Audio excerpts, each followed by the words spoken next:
Salut à tous, c'est Kara, trader professionnel et partenaire dans un fonds d'investissement crypto. Je vous propose tout de suite une nouvelle analyse de marché issue du live que j'anime chaque mardi soir dans la communauté privée Steady Lads.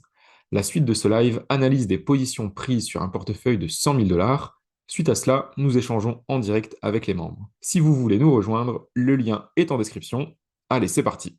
On démarre donc le live comme d'habitude avec cette première partie sur les indices crypto. Ici, on va démarrer tout de suite avec Total ES, qui est donc la capitalisation globale du marché des cryptoactifs sans les stablecoins.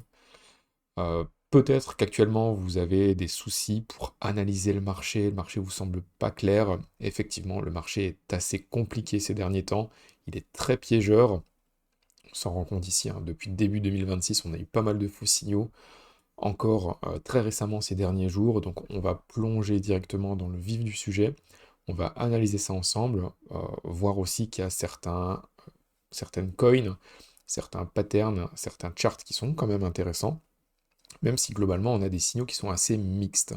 On a des signaux haussiers et on a des signaux baissiers qui se contredisent. Parfois on va essayer de voir ce qu'on peut faire et voir où est-ce qu'on a la possibilité de se placer.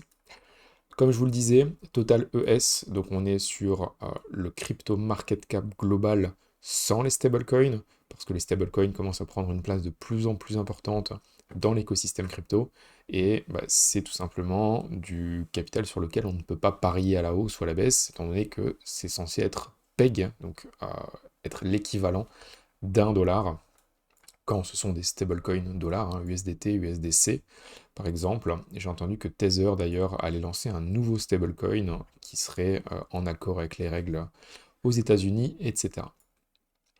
On est donc sur Total ES et depuis la fin novembre, on consolide toujours à plat entre la zone des 2,56 et globalement presque les 3 ici, trilliards de market cap, hein. On a eu deux fausses cassures en début janvier. On a eu une première fausse cassure ici. On est venu rebondir sur un premier support, refaire une deuxième fausse cassure avant de réintégrer la grande consolidation. Si vous avez suivi le live qu'on a fait la semaine dernière, mercredi soir, eh bien j'en parlais de ces deux points qui étaient quand même vachement négatifs pour le prix. Étant donné qu'on a eu deux faux signaux haussiers qui se seront très vite retournés, et on a eu donc des signaux baissiers qui se sont déroulés juste après. Donc un premier signal baissier, c'était tout simplement la réintégration dans cette grande boîte de consolidation.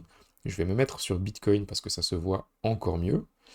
Alors, comme ceci, peut-être en 3D, je ne retrouve plus le chart sur lequel j'avais indiqué ça. C'est pas grave, on va continuer sur Total ES. Donc un premier point négatif, c'était tout simplement la réintégration dans cette grande boîte de consolidation ici. Donc ce point-ci qu'on a connu, vraiment réintégration, on n'arrive pas à rebondir sur tout simplement la borne haute du marché, la borne haute de cette consolidation-là. Deuxième point négatif, on vient faire un plus bas par rapport au support qu'on avait connu ici le 10 janvier, donc point bas du 10 janvier. On s'en était servi un petit peu comme zone de support pour rebondir. Vraiment, on avait repris le souffle dans cette zone pour venir faire des nouveaux plus hauts. Malheureusement, rattrapage de marché, vraiment ravalement baissier, et on vient clôturer bien en dessous de cette zone de support. Et enfin, dernier élément, cette fois-ci qui était plutôt, voilà, c'était en 4 heures. Dernier élément qui était un peu plus baissier encore, c'était qu'on avait fait un premier bottom ici le 20 janvier, qu'on retestait en tant que résistance. Sauf que depuis aujourd'hui, on arrive quand même à consolider assez proprement, entre guillemets, dans cette zone. Donc on a beaucoup de volatilité, mais pour autant, on n'a pas un rejet clair et net de la zone. Donc habituellement, ce qu'on a, c'est que on a des grosses baisses, un support, un rebond, on vient casser le plus bas qui était ici, on rebondit, on vient rechercher le support précédent, cette fois-ci en tant que résistance, et on vient recracher à nouveau. Sauf que ici, eh bien, on se retrouve plus ou moins dans cette zone-ci, sauf que pour l'instant, on n'a pas l'air de vouloir se retourner. Donc, c'est très simple de se placer ici. Si le marché arrive à rebondir, eh bien, on reste dans nos positions. Par contre, si on voit un retournement de marché, eh bien, on peut tout simplement placer des stops qui sont assez courts, des stops qui sont vraiment pas très loin des prix d'entrée, si on fait des nouveaux plus bas, par exemple. Il y a pas mal de news sur le marché, donc ça bouge actuellement fort d'un point de vue fondamental, et ça nous donne parfois beaucoup de volatilité. On le voit ici, en une heure, des pump and dump qui se suivent les uns après les autres. D'un point de vue bullish, qu'est-ce qu'on a? En daily, on n'a pas de divergence haussière, mais par contre, si on zoome en 4 heures, on peut voir qu'on a, alors techniquement, c'est pas vraiment une divergence haussière, hein, même si c'est très très léger, on pourrait peut-être la considérer, mais en tout cas, on voit très bien que sur le prix, on fait un plus bas très profond par rapport au RSI, où là, on est vraiment sur la même zone de rebond, tout simplement. Donc, comme je vous le disais, des signaux mixtes, hein, et je rappelle aussi que cette divergence haussière, en tout cas ce qui ressemble fortement à une divergence haussière, elle se retrouve dans le bas de la consolidation. Donc ce qui est surtout intéressant à voir, c'est qu'on est venu rechercher ici cette zone de support basse, hop, dans le bas de la consolidation. On est venu chercher le bas du range. Personnellement, je ne joue pas les rebonds dans les ranges, hein, que ce soit vendre les résistances ou acheter les supports, parce que c'est souvent très piégeur. On le voit ici, on aurait pu vendre le top de la consolidation, au final le prix passait à travers pour revenir dedans, donc vraiment compliqué de faire ce genre de trade. Ce qu'on peut voir aussi, c'est que si on dézoome, ça se voit un petit peu mieux sur Ether cette fois-ci. On va rester en daily. On a deux façons de le voir. La première façon de le voir, c'est comme je vous le montrais sur Total, c'est une consolidation à plat. Donc qu'est-ce qu'on a? On a un premier signal baissier, une première tendance baissière depuis le mois d'octobre, une consolidation, on ne sait pas encore dans quel sens la consolidation va casser. Est-ce qu'on va casser par le haut? Est-ce qu'on va casser par le bas? Pour l'instant, aucune idée, on n'a pas de boule de cristal, on ne voit pas l'avenir, on ne peut que réagir à l'action du prix. Donc pour l'instant, on ne sait pas. Ce qu'on voit sur Ether, ouais, c'est un peu plus visible sur Ether que sur Total, c'est qu'on a potentiellement un drapeau baissier. Donc on aurait quoi? On aurait une première jambe baissière, une consolidation légèrement haussière, avant d'aller rechercher, théoriquement, une deuxième jambe baissière par la suite. Un deuxième point qu'on avait dans la zone des 2920-2940 sur Ether, c'était d'ailleurs très propre, c'est que ici on avait donc le support qui avait tenu quand même entre le 20 et le 24-25 janvier, avant de casser très fort. On est venu rebondir et on est venu rechercher vraiment ce support en tant que résistance. On a clôturé dans la nuit très propre, vraiment juste en dessous. On a eu un petit ravalement en 4 heures, mais on est très vite rebondi pour aller rechercher des nouveaux plus hauts et venir au-dessus de ce support-là. Donc encore une fois, reprendre position à la cassure ici avec un stop sous cette zone, ça peut être assez intéressant. Et c'est ce qu'on a fait de notre côté, étant donné qu'on avait une grosse partie de cash. On est re-rentré en position et on a un stop qui est très proche. Donc en fait, même si on se fait stopper, on se prend un stop loss, eh bien ce n'est pas grave parce qu'on n'aura quasiment rien perdu. Donc ça c'est pour Ethereum par rapport à USD. ETH par rapport à USD, on peut remarquer aussi qu'on est venu rechercher cette grosse zone de support aux alentours des 2800 $. On est venu rechercher vraiment cette entrée qui au final est très belle, mais qui est compliquée à prendre parce que ça fait quand même une, deux, trois, quatre fois qu'on rebondit sur cette zone-là. Un support, au plus il est attaqué, au plus il s'affaiblit. Donc il y aura un moment où le support va céder si on continue à l'attaquer, mais ici en l'occurrence on a rebondi dessus, donc c'est plutôt pas mal, mais il y avait quand même des signaux très compliqués à trader, parce qu'on avait la cassure de cette grosse ligne de tendance, ici la ligne de tendance noire que j'ai mis juste en dessous, on retestait en même temps, donc il y avait vraiment, si on peut dire, un cluster de résistance qui était dans cette zone-ci. Et donc aller chercher des achats ici, il faut quand même oser, tout comme aller chercher des achats sur le support. Alors on dit toujours que les horizontales sont plus importantes que les obliques, mais quand même, tout n'était pas réuni pour pouvoir acheter ça. Il y a les métaux qui s'envolent, etc. Donc on était vraiment dans une période compliquée où on aurait pu tout simplement passer à travers le support. Donc on n'aime pas faire des sauts en chute libre sans avoir un parachute pour se sauver tout simplement.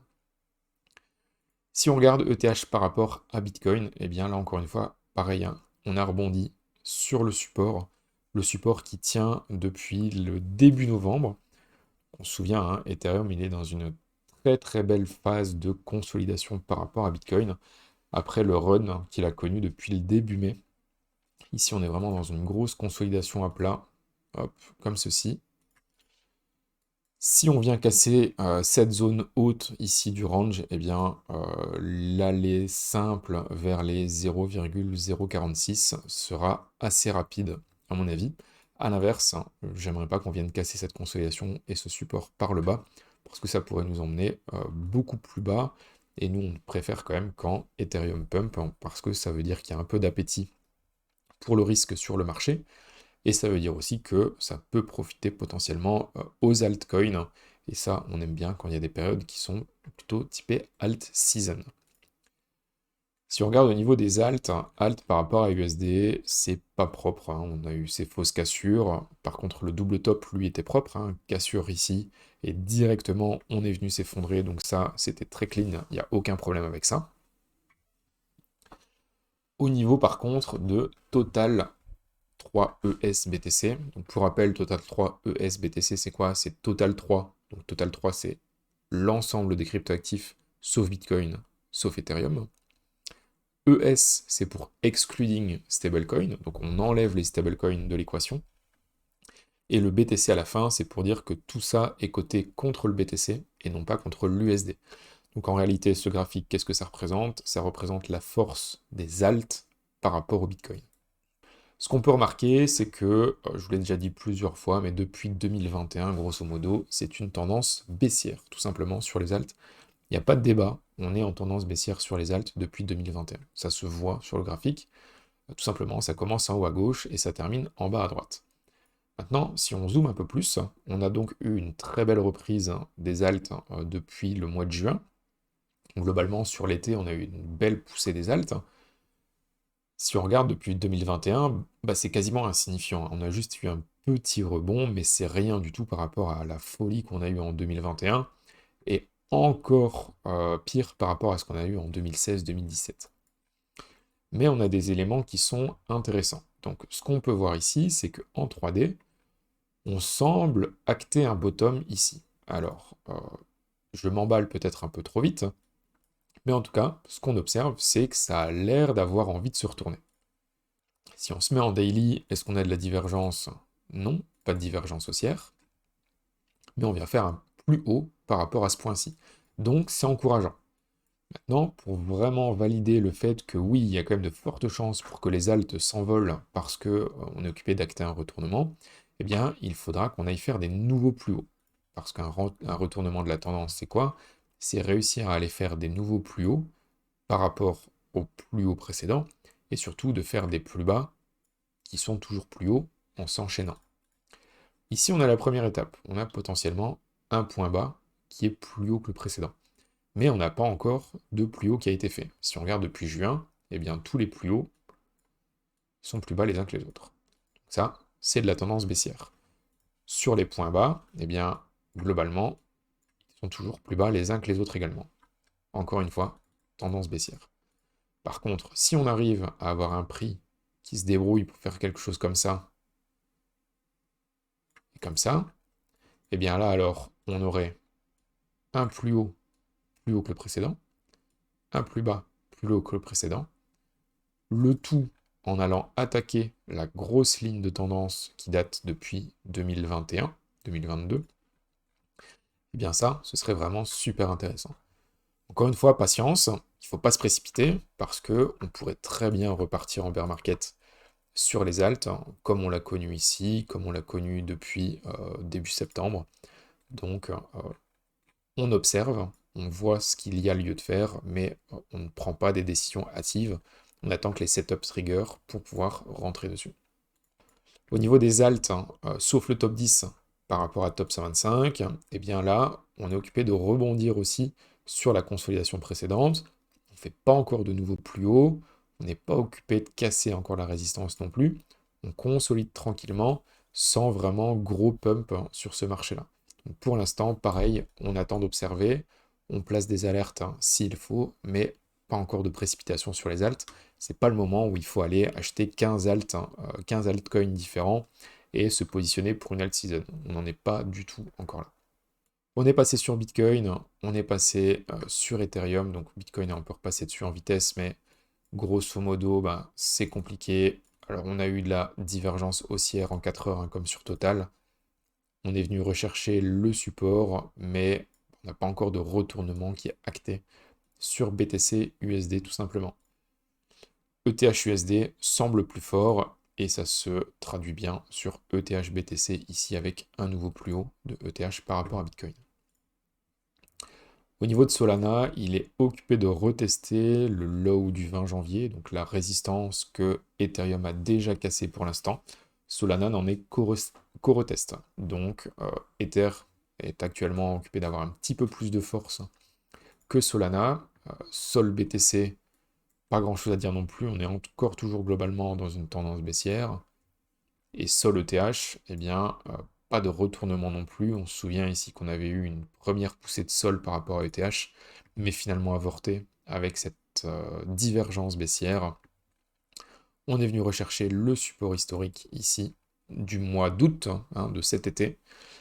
On a dessiné une C-Fork, mais pour l'instant pas de retournement en cours, donc on peut simplement mettre des alertes et agir quand les alertes sonnent. Mais tant que les alertes ne sonnent pas, eh bien, on patiente, on attend de voir ce qui se passe et on protège notre capital tout simplement. On a des choses intéressantes qui se dessinent sur le marché, notamment Doge. Doge aime beaucoup la consolidation qu'il fait depuis mi-janvier. On a eu une forte tendance baissière, mais depuis mi-janvier, on arrive à consolider un peu plus et on est occupé d'attaquer la résistance ici. Donc si on se dirige vers les 142, 143 SAT, on peut potentiellement avoir des bonnes entrées avec un stop assez serré par rapport à Bitcoin de l'ordre de 4-5%. Quand on voit comment, comment Doge avait cassé la consolidation ici début juillet et avait fait un beau pump par la suite, eh bien on pourrait dire que le ratio risk-reward il est quand même pas mauvais sur des achats de Doge actuellement si on casse la consolidation. Si on la casse par le bas ou si on continue de ranger, moi ça ne m'intéresse pas. Moi ça m'intéresse que quand on a une cassure par le haut de ce genre de consolidation-là. Mais en tout cas, Doge fait partie des altcoins que je garde à l'œil en cas de reprise de marché tout simplement. XRP, toujours occupé de consolider également.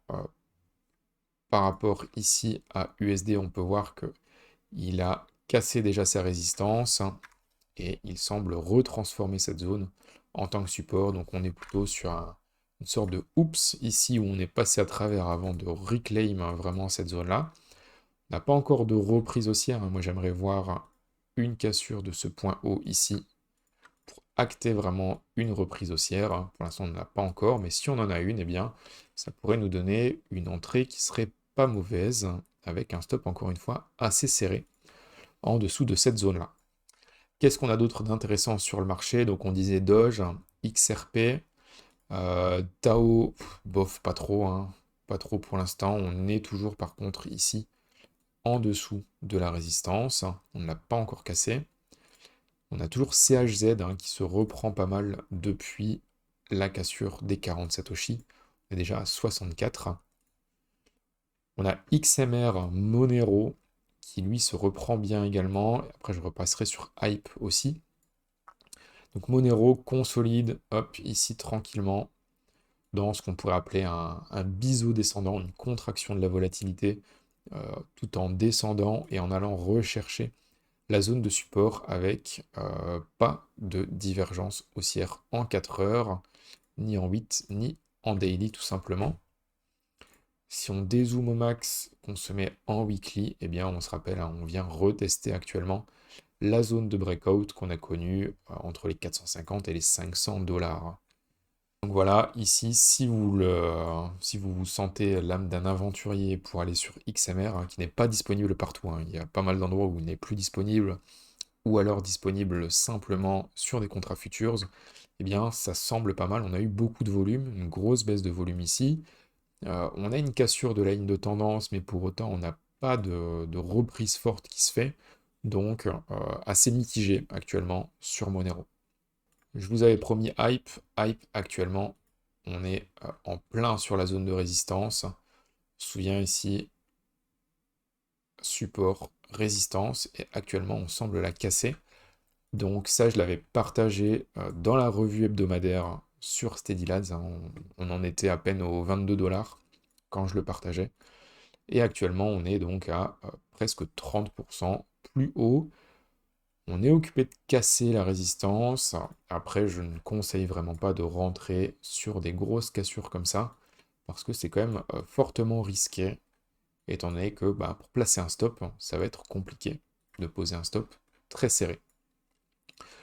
Donc voilà, on pouvait dire qu'on l'avait vu, parce qu'ici en plus on avait une très belle divergence haussière, en plus d'une cassure du RSI, ici qui a été faite en même temps que la cassure du canal baissier.